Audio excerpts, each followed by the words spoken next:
Alors, vous m'entendiez avant sur WhatsApp, sur les audios, mais là maintenant, nous allons laisser le WhatsApp et là nous allons passer aux vidéos. Je loue l'Éternel pour cela, car vous m'avez beaucoup encouragé pour cela. Et je crois par la grâce de Dieu que les études que je vais présenter vous fera du bien, je n'en doute pas. Et je vais certainement reprendre quelques études que j'avais présentées et je vais donner encore plus d'ampleur à certains sujets. L'étude d'aujourd'hui ne sera pas difficile. Nous allons étudier Zacharie, le chapitre 3. Quelqu'un m'avait posé une question sur Josué. Et le trimestre de l'école du sabbat traite du retour des Juifs après les 70 années. Donc j'aimerais prendre un épisode dans la vie de Zacharie. Alors Zacharie, le chapitre 3, du verset 1 jusqu'au verset 5. On va voir seulement que 5 versets. On n'a pas le temps de voir le sixième verset, on va voir les 5 versets. Mais avant d'aborder le chapitre Zacharie qui nous parle du souverain sacrificateur Josué qui est devant l'Éternel, qui a un vêtement sale, où Dieu fera grâce, on prendra Matthieu le chapitre 22. Matthieu le chapitre 22, à partir... Matthieu le chapitre 22. Alors, c'est un chapitre que vous connaissez déjà, le verset 11. Alors, pour se mettre dans le bain, le roi décida de marier son fils. Et le roi enverra ses serviteurs à 3 reprises vers les conviés. Les 2 premières invitations sont adressées à une catégorie de personnes. Mais la 3e invitation est adressée à toutes les catégories de personnes. Mais ce qui nous intéresse, ce n'est pas tout à fait la parabole, mais c'est le verset 11 qui est dit « Le roi entra pour voir ceux qui étaient à table. Et il aperçut là un homme qui n'avait pas revêtu un habit de noces. Il lui dit, mon ami, comment es-tu entré ici sans avoir un habit de noces? Cet homme a la bouche fermée. » Là, cette personne-là, dont le roi, va s'adresser, c'est quelqu'un qui a répondu à l'invitation. Donc cette personne fait partie des invités. Cette personne n'est pas la femme, ce n'est pas cette personne qui se marie. Alors pourquoi je vous dis ça? Parce que au sein de notre dénomination, nous avons coutume de dire que la femme de l'agneau, c'est l'Église. Je peux comprendre cela, parce que dans la Bible, on nous présente l'Église comme étant la femme, comme une femme, la femme de Christ. Donc ce n'est pas faux. Mais dans le contexte de Matthieu 22, dans le contexte des 10 vierges, etc., nous aurons l'occasion de voir les 10 vierges ultérieurement, je vais vous montrer que la femme là, l'épouse de l'agneau, n'est pas l'Église. Au fait, les invités symbolisent ceux qui sortent du monde, du moins la 3e invitation, ceux qui vont sortir du monde. La première invitation et la seconde concernent le peuple juif, et la 3e, les gens du monde. Donc, c'est un appel à la repentance. Et les personnes maintenant qui vont se baptiser, qui vont répondre à l'invitation, vont elles-mêmes inviter à nouveau. Donc l'invité là n'est pas l'épouse. La personne qui n'a pas d'habit, qui n'a pas l'habit de noces, n'est pas l'épouse, c'est l'invité. Et ça a un rapport avec le jugement investigatif, mes amis. Le jugement investigatif. Dans la parabole de Jésus-Christ, dans Parabole de Jésus-Christ, la page 359, non, 269, pardon. 269, il est dit 269 à 265, je vérifie quelque chose. Voilà, c'est bien ça.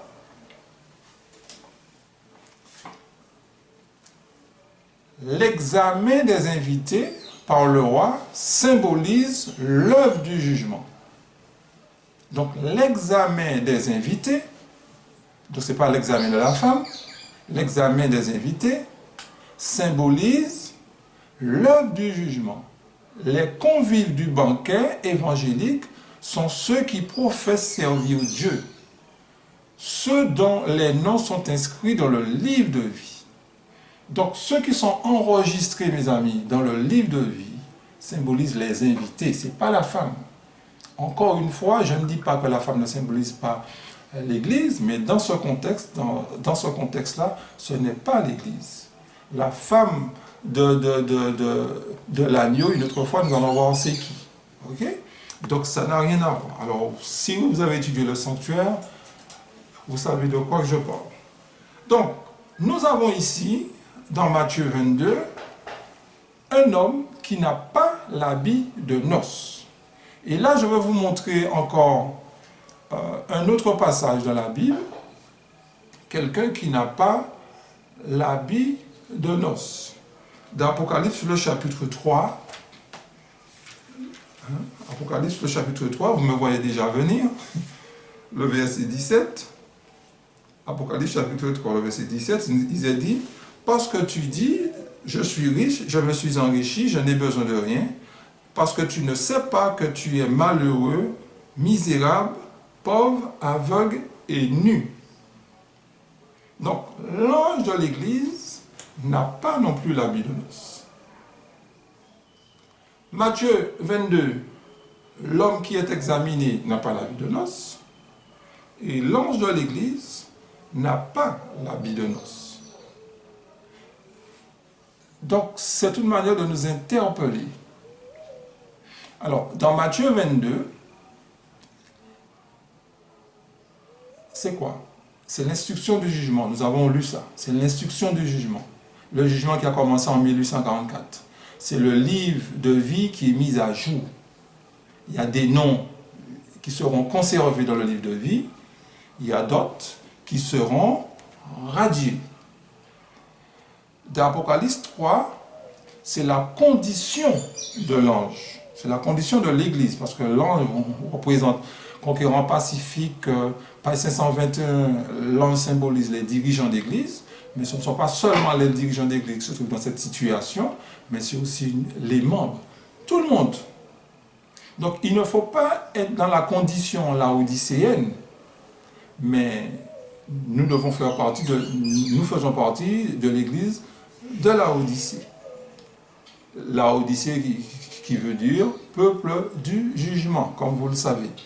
Donc dans Zacharie, le chapitre 3, là maintenant nous allons prendre notre texte. C'était en préambule, ce que je vous ai donné dans les deux textes. Zacharie, le chapitre 3. Je vais vous demander maintenant de faire très attention à ce que nous allons dire maintenant. Il me fit voir Josué, le souverain sacrificateur, debout devant l'ange de l'Éternel. Et Satan se tenait à sa droite pour l'accuser. Nous avons ici un souverain sacrificateur. C'était le grade, si je peux parler ainsi, le plus élevé en Israël. Très élevé. Souverain sacrificateur, on n'était pas n'importe qui. Un souverain sacrificateur a au moins 3 fonctions. Il doit enseigner le peuple concernant la loi de Dieu. Il doit consulter l'Éternel pour le peuple. Et il doit servir le Seigneur dans le sanctuaire. Donc, un souverain sacrificateur, c'est quelqu'un normalement qui est consacré. En plus, on parle de Josué. Josué, c'est quelqu'un qui était consacré. Quand on lit, quand ils sont revenus de Babylone, le peuple a pleuré, hein, le peuple s'était consacré, le peuple a fait alliance avec Dieu. Mais là, nous avons quelqu'un qui est devant l'Éternel et il y a Satan qui est à côté. Bien entendu, vous connaissez Satan, son but c'est de nous montrer que nous sommes des pécheurs, nous sommes des gens, nous méritons la mort, etc., etc. Mes frères et sœurs, si nous prenons seulement ce chapitre comme un chapitre historique, nous passons tout à fait à côté de ce que Dieu veut nous dire. Parce que ce chapitre n'est pas historique. Ce chapitre est surtout dans le futur, mes amis. Alors, le fait que, Josué soit devant l'Éternel en tant que souverain sacrificateur, que fait un souverain sacrificateur? Ce que sous-entend, il est dans le lieu très saint. Il est en train de plaider pour le peuple. C'est pour cela que le message que je vous donne là concerne ceux qui ont accepté Jésus. Ceux qui ont accepté Jésus. Comme je dis toujours, quand Jésus est venu, il a accompli la partie où on tuait l'agneau dans le parvis. Et quand il est monté au ciel à son ascension, il est entré dans le sanctuaire. Là, c'est la partie où le prêtre entrait dans le sanctuaire où on ne le voyait pas, on le suivait par la foi. Donc, le sanctuaire fait partie de la bonne nouvelle. La bonne nouvelle ne s'est pas arrêtée à la croix du Calvaire. Il y a des gens qui parlent de la croix, ils ont tout à fait raison. On a eu dans une église en Martinique récemment, quelqu'un qui est venu qui a parlé de la croix, c'était merveilleux. Et j'ai loué l'Éternel pour cela. Mais ce n'est pas seulement au niveau de la croix. La croix, c'est la base, on est d'accord. Mais il y a l'autre partie.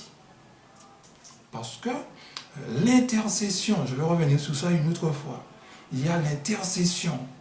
Jésus intercède pour son peuple parce que son peuple, à un moment donné, sera jugé. Le roi va entrer pour voir ceux qui seront habillés, ceux qui auront le caractère de son fils. Donc,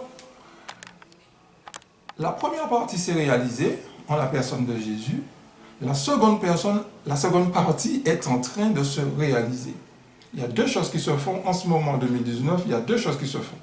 La première chose, c'est l'intercession. Jésus intercède pour les vivants et il est en train de juger les morts.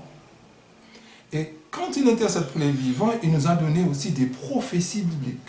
Et toutes les prophéties bibliques doivent être étudiées avec comme toile de fond le sanctuaire, l'intercession du Seigneur. L'image de la bête, les 134 000, les sceaux, etc. Tous ces sujets doivent être étudiés avec comme toile de fond le sanctuaire, pendant que Jésus est en train de plaider. Aussi, il est en train aussi de juger. Parce que ne séparons pas les prophéties du plan du salut. Le sanctuaire fait partie du plan du salut. Si nous parlons de prophétie, c'est très bien, j'aime beaucoup les prophéties, mais je suis tout à fait conscient que ce qui me sauve, ce ne seront pas les prophéties, c'est Christ. C'est le mérite de Jésus, c'est ce qui va me sauver.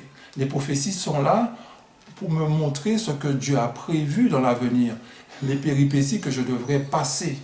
Mais s'il est dans mon cœur, cela me permettra de traverser ces moments difficiles, mais il sera dans mon cœur. Et dans ces moments difficiles, je pourrai témoigner et je pourrai amener des gens au pied de la croix. Retenons cela. Donc, dans Zacharie, le chapitre 3, comme on vient de voir, Satan, il est là. Et quand il accuse Josué a la bouche fermée. Il dit que Josué a péché. Mais mes amis, Dieu, il déteste le péché. Il déteste l'abomination. Dieu déteste la fornication, l'adultère, la magie, l'homosexualité, tout ce que vous voulez. Dieu déteste les œuvres de la chair. Donc, Dieu ne peut pas accepter cela. Donc, en réalité, qu'est-ce que Dieu a voulu nous dire là? Ce n'est pas que Zacharie, pas Zacharie, Josué, je dis bien Josué, péchait, vivait dans le péché. Mais, puisque Josué s'était repenti, Satan pointait du doigt le péché de Josué. Au fait, Josué, souverain sacrificateur, Josué symbolisait le peuple. Donc, il ne faudra pas seulement voir une personne, mais à travers cette personne, il faudrait voir tout le peuple. Parce qu'un souverain sacrificateur représentait le peuple. N'oublions pas ça. Un prophète parle de la part de Dieu. Mais un souverain sacrificateur, c'est le peuple. C'est pour cela qu'il fallait que le souverain sacrificateur soit très proche du peuple, puisse comprendre le peuple, puisse aimer le peuple. C'est extrêmement important. Donc, je vais vous lire une déclaration de la servante du Seigneur dans Témoignage, le volume 2, la page 208. La page 208. La vision de Zacharie, de Josué et de l'ange s'applique avec une force toute particulière aux expériences du peuple à la fin du grand jour des expiations. Vous avez entendu? Je reprends. La vision de Zacharie, de Josué et de l'ange s'applique avec une force toute particulière aux expériences du peuple de Dieu à la fin du grand jour des expiations. À la fin, pas au début. Le début, c'est le jugement des morts qui a commencé en 1894. Donc ce que nous venons de lire là, ça s'accomplira à la fin des expiations. Notez cela. L'Église du reste traversera de grandes épreuves et des jours de détresse. Ça, c'est pas conditionnel. Il y aura ça devant nous. Ceux qui gardent les commandements de Dieu et la foi de Jésus éprouveront la colère du dragon et de ses armées. Satan compte le monde parmi ses sujets. Il a gagné le contrôle des églises apostats, mais il y a une petite troupe qui résiste à sa suprématie. S'il pouvait l'effacer de la terre, son triomphe serait complète. Mais mes amis, l'Église de Dieu triomphera. Même si elle est imparfaite, l'Église de Dieu triomphera. Même s'il y a toutes sortes de problèmes dedans. Et croyez-moi, il y a des problèmes. Parce que les problèmes, c'est nous qui les apportons. Ce n'est pas l'autre qui est à côté de nous, c'est moi, c'est vous. Donc, mais qu'est-ce que Dieu nous dit? Au sein de l'Église, il y a des personnes qui prient. Peut-être qui commettent en ce moment des abominations. Mais à un moment donné, Dieu va toucher leur cœur. Et ces personnes-là vont donner gloire à Dieu. Satan sera là. Ah oui, tu as fait ci. Ah oui, tu as fait ça. Mais Dieu, qu'est-ce qu'il va faire? Dieu nous dit, il va enlever. Il va enlever l'iniquité. Mais j'irai un peu plus loin, mes amis, parce que c'est plus profond que l'on pense. Alors, j'irai à la page 211 à 210. Toujours du même livre. Excusez-moi, je cherche le passage que j'ai pris là. Voilà. 211, 210. Témoignage pour l'Église. Voilà. Alors que le peuple de Dieu afflige son âme devant lui, demandant la pureté du cœur, l'ordre est donné, ôtez-lui les vêtements sales, et ses paroles encourageantes retentissent. Vois, je t'enlève ton iniquité, je te revêts d'habits de fête, la robe immaculée de la justice de Christ est accordée aux enfants de Dieu, tentés et éprouvés, mais cependant fidèles. Le reste méprisé est revêtu d'une parure éclatante qui ne sera plus jamais souillés par les corruptions du monde. Les fidèles ont leur nom consigné dans le livre de vie de l'agneau avec ceux des élus de tous les âges. Ils ont résisté aux ruses du séducteur. Ils n'ont pas été détournés du droit chemin par le rugissement du dragon. Ils sont maintenant éternellement à l'abri du piège du tentateur. Leurs péchés seront reportés sur l'auteur même du péché. Le reste n'est pas seulement pardonné, mais accepté et honoré. Un turban pur est placé sur la tête de ceux qui en font partie. Ils seront rois, sacrificateurs pour Dieu, tandis que Satan lançait ses accusations et cherchait à détruire leurs troupes. Des saints anges invisibles passaient ici et là, mettaient sur eux le sceau du Dieu vivant. Ce sont ceux qui se tiennent, notez bien ça, ce sont ceux qui se tiennent sur la montagne de Sion en compagnie de l'agneau et le nom du Père inscrit sur leur front. Ils chantent le cantique nouveau devant le trône, ce cantique que personne ne peut apprendre, sauf les 144 000 qui ont été rachetés de la terre. Ils suivent l'agneau partout où il va, etc. Mes amis, ce reste-là, ce que Satan va réclamer, ce que Satan va contester, on peut les identifier, les 54 000. Les 54 000. On dit dans lequel il n'y a point de mensonge dans leur bouche. Je sais qu'on a coutume de dire que les 104 000 symbolisent tous les sauvés. Alors mon but n'est pas pour parler 104 000 littéral symbolique. Entre nous, même si on a une conviction, mais ce n'est pas tout à fait un sujet de salut que je parle le nombre. Moi je crois qu'il y a 144 000, mais le plus important, c'est pas de savoir s'il y a plus que 104 000 ou pas. Le plus important, Dieu nous dit, à la fin des expiations sortiront les 144 000. Donc, le livre premier écrit, à la page 15, vous verrez là, c'est votre Seigneur entend les justes vivants au nombre des 124 000, ils vont entendre le jour et l'heure du retour de Jésus. Ce qui veut dire que Jésus n'est pas encore revenu. Ils vont entendre, les 124 000 vont entendre le jour et l'heure du retour de Jésus. Alors, dans les 124 000, on ne peut pas mettre des ressuscités. On ne peut pas inclure de ressuscités. Parce que les 124 000, comptés au nom de 124 000, lisez bien la page 15, ils vont entendre le jour et l'heure, ce qui sous-entend que Jésus ne sera pas encore revenu. Alors vous allez me dire, oui, mais la Bible dit, personne ne sait. Il n'est pas dit personne ne saura. Quand tout sera terminé, quand le temps de grâce sera terminé, le temps de grâce ne se termine pas au moment du retour de Jésus. Le temps de grâce va se terminer avant même les fléaux. Quand les fléaux vont frapper la terre, cela va sous-entendre que le temps de grâce sera terminé. Donc, à un moment donné, on ne sait pas quand, Dieu permettra à ses enfants de connaître le jour où il viendra. Pour le moment, personne ne peut vous dire. Alors, si quelqu'un vous dit Jésus revient à telle date, dites-la d'arrêter ses affaires. Ok? C'est tout à fait impossible. Donc, mes frères, Josué symbolise le peuple adventiste, mais au temps de la fin.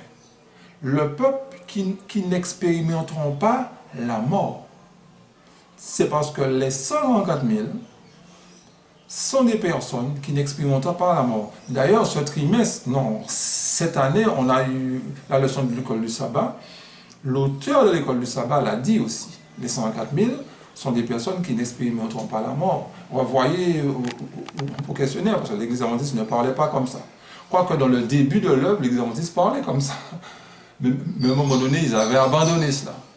Donc, Josué, mes amis, symbolise le peuple de Dieu au temps de la fin.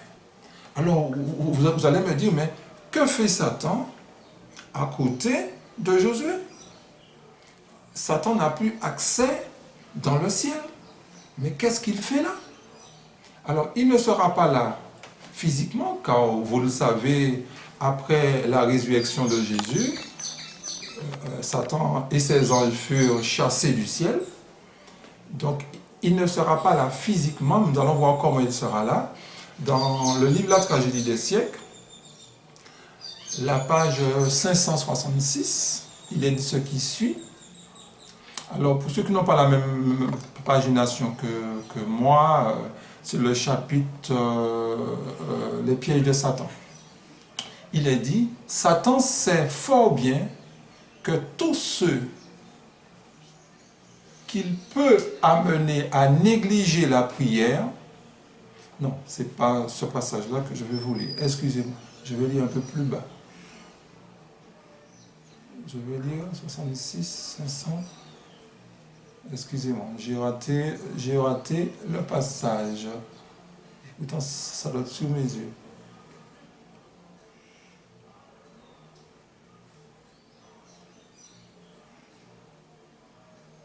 Oui, c'est là, c'était bien ça. Satan sait fort bien que tous ceux qu'il peut amener à négliger la prière, à l'étude de la parole de Dieu, succomberont à ses assauts. Aussi, il invente toute espèce de distraction. Il y a toujours des gens qui, tout en professant la piété, se sont fait une spécialité de critiquer le caractère, les croyants des personnes dont ils ne partagent pas les opinions. Ces accusateurs des frères sont les meilleurs collaborateurs de Satan. Ou donc c'est les gens qui vont nous accuser au temps de la fin. Hein? Ils sont nombreux et quand Dieu est à l'œuvre, ils se montrent d'autant plus actifs. Ils tordent et discréditent les paroles et les actes de ceux qui aiment la vérité et conforment leur vie à ses exigences. Ils traitent d'égarés ou de séducteurs les serviteurs de Dieu, les plus fervents et les plus désintéressés. Ils font leurs affaires de dénigrer les mobiles de toute action noble et sincère, de répandre des insinuations et de rejeter la suspicion dans des âmes candides. Tous les moyens leur est bon pour faire paraître faux et pernicieux ce qui est bon et recommandable. Donc Satan ne sera pas là physiquement devant le trône au moment du jugement, mais il y aura des personnes, nos frères et sœurs, qui seront là pour nous accuser, pour faire des insinuations sur nous. C'est écrit dans la Bible, mes frères et sœurs. Alors qu'est-ce que j'ai voulu vous dire là, mes amis? Nous sommes dans l'église de la Odyssée. L'église de la Odyssée, c'est l'église du Seigneur. Il y a un problème au sein de l'église, il y a l'ivraie et le bon grain. Notre but n'est pas de pointer du doigt. Notre but, c'est notre relation avec Dieu. Même si, mes frères et sœurs, nous avons une vie, vous avez une vie, j'ai une vie qui n'est pas conforme, aujourd'hui Dieu s'adresse à nous. Dieu nous demande de nous repentir. C'est aujourd'hui qu'il s'adresse à nous. Et qu'est-ce qu'il nous dit? Je t'aime. Et qu'est-ce qu'il nous dit aussi? Il a un plan pour nous. Mais à la fin des temps, mes amis, à la fin des temps, qu'est-ce qui va ressortir? Un peuple qui sera pur, les 144 000. Les 144 000. Alors je vais vous lire un passage dans Message choisi, où il y a des personnes, à l'époque, là, c'est votre Seigneur qui parlait d'un peuple pur qui devait sortir au sein de l'Église de Dieu. Et elle dit bien, ce n'était pas encore le moment de prêcher un tel message. Mes frères et sœurs, le moment est venu. Et une autre fois, je vais vous montrer que pour qu'il y ait ce peuple-là qui symbolise Josué, il faudrait qu'il y ait une purification. Il faudrait que Dieu puisse enlever l'ivraie. Je dis bien, c'est Dieu qui va enlever l'ivraie. Ce n'est aucun mouvement, ce n'est aucune personne qui va tuer quiconque, mais c'est Dieu lui-même. Vous allez lire Ésaïe 66, à partir du verset 15 jusqu'au verset 20. Vous allez lire Ézéchiel le chapitre 9. Et vous verrez qu'il y aura une purification de l'Église. Alors pour ceux qui disent qu'Ézéchiel 9, c'est un fait historique, Je tiens à dire, remarquez bien, Ézéchiel 9 s'accomplira parmi les 12 tribus. À l'époque d'Ézéchiel, il était en captivité, et deuxièmement, qu'il n'y avait que la tribu de Juda. Les 10 autres étaient déjà partis en captivité en 722. Donc, ça ne s'est jamais accompli. Et je vais vous montrer, je vous ai déjà montré dans l'audio, mais pour ceux qui découvrent, je vais vous montrer prochainement qu'Ézéchiel 9 concerne notre Église. C'est l'Église adventiste qui sera purifiée. Donc, le plus important à retenir, c'est d'être en Christ. Il faut que quand notre jugement va arriver, quand Dieu va poser les yeux sur nous, qu'il nous voit habillés de la robe de justice, qu'il voit le caractère de Jésus, la grâce de Dieu sur nous. Alors, Josué n'était pas parfait. Il n'était pas parfait. C'est parce que il avait un problème. D'ailleurs, il avait la bouche fermée. Il n'était pas parfait. Mais il ne vivait pas dans le péché. Il n'était pas dans le péché, mes amis. Il n'était pas parfait. Il avait certainement des œuvres. Mais ce ne sont pas ces œuvres-là qui l'ont sauvé. Certes, il a dit, lors du jugement, on sera sauvé selon nos œuvres. Mais c'est les œuvres que Christ fera à travers nous. Et ces œuvres-là sont réservées à des personnes qui sont déjà sauvées, mes amis. Si on n'est pas sauvé, on ne pourra pas produire ces œuvres-là. Il faut accepter le salut. La première partie, ce que Jésus a accompli sur la terre. Et la seconde partie, quand il intercède pour nous, il nous qualifie, n'est-ce pas? Il nous fortifie, il nous transforme pour quand le moment de l'examen arrivera, pour qu'on puisse passer ce test. Alors, j'ai la petite fille qui crie à côté de moi, donc je vais me taire. Puisse Dieu nous bénir, mes frères et sœurs, et à très bientôt.